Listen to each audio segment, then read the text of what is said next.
देखिए, अगर कोई मुझसे पूछे कि कोई ऐसी रेसिपी बताएं जो हम रोज़ाना खा सकें, तो मैं बताऊंगी ये मज़ेदार सी रसीली बिरयानी।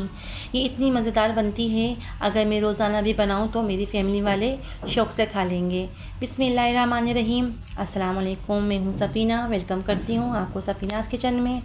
खुश रहिए, आबाद रहिए, हेल्दी हैप्पी रहिए। बिरयानी तो मैंने आपसे बहुत सारी शेयर की हैं, मगर इस बिरयानी की तो बात ही कुछ और है। मज़े की बात बताऊं तो इसके साथ आपको कोई रायता या सलाद सर्व करना नहीं पड़ेगा। ये मज़ेदार सी बिरयानी इतनी ज़ायकेदार बनती है कि आपकी ज़बान में इसका जायका रह जाएगा। तो चलिए इसे बनाना शुरू करते हैं। बिरयानी बनाने के लिए मैंने 1 किलो हड्डी वाला गोश्त लिया है और इसमें नली भी डलवाई है। इसे वॉश करके कुकर में डाल दें सारा गोश्त। साथ ही डाल दें 5 गिलास पानी, हाफ़ टेबल स्पून हल्दी, हाफ़ टेबल स्पून नमक शामिल करने के बाद इसे कवर कर दें और 25 से 30 मिनट के लिए गोश्त को गला लें।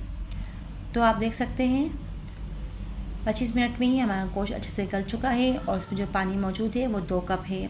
जिस बर्तन में आपको बिरयानी तैयार करनी है आप उसमें ये यखनी और गोश्त शामिल कर दें। साथ ही आप इसमें शामिल कर दें 2 टेबल स्पून लहसुन अदरक का पेस्ट, 2 टेबल स्पून हरी मिर्चों का पेस्ट, ये दोनों मिक्स थे। 1 प्याली दही, साथ ही शामिल करेंगे 2 टेबल स्पून इमली का पल्प।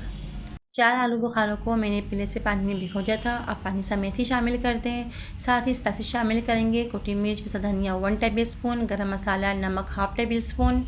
नेक्स्ट 4 तेज़पात और 4 टेबल स्पून तली हुई प्याज, 2 बड़े साइज़ टमाटर को मैंने कट के शामिल किया है।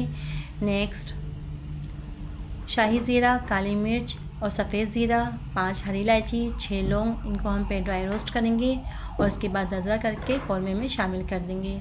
हमें यहाँ पर मसाले की इतनी देर भुनाई करनी है कि टमाटर हमारे मुकम्मल तौर पे गल जाएं। तो आप देख सकते हैं थोड़ी देर लगी और हमारे टमाटर भी अच्छे से गल चुके हैं। नेक्स्ट इसमें हम तह लगाएंगे। 1 टमाटर ले लें, हरा धनिया, पुदीना, कुछ साबित हरी मिर्चें, 2 टेबल स्पून तली हुई प्याज, 1 लेमन स्लाइस। इन तमाम चीज़ों को आप कट कर लें और मिक्स करने के बाद इस अंदाज से कौरमे में तह लगा दें।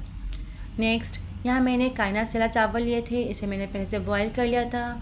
मैंने बॉयल करते वक्त इसमें 2 टेबल स्पून ऑयल और नमक शामिल किया था और 4 मिनट के लिए इसे मैंने बॉयल किया था और चावल ठंडे हैं, आप ठंडे चावलों की ही तह लगाइएगा।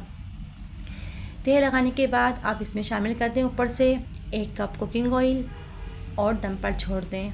थोड़ी देर में जिसे दम आ जाए तभी हम इसमें फूड कलर शामिल करेंगे और साथ ही मैंने इसमें शामिल किया है ऑरेंज कलर। इससे कलर बहुत अच्छा आता है बिरयानी में, तो अगर आपके पास हो तो आप ये भी शामिल कर सकते हैं और इसे कवर कर दें। इस मज़ेदार सी रसीली बीफ बिरयानी को दम पर लगा दें। अगर आप मेरी इस रेसिपी को सेम टू सेम फॉलो करेंगे तो इसका जायका आपको हैरान कर देगा। चावल का एक एक दाना जायकेदार बनेगा। देखने में जितनी मज़ेदार लग रही है, खाने में इससे कई गुना मज़ेदार है।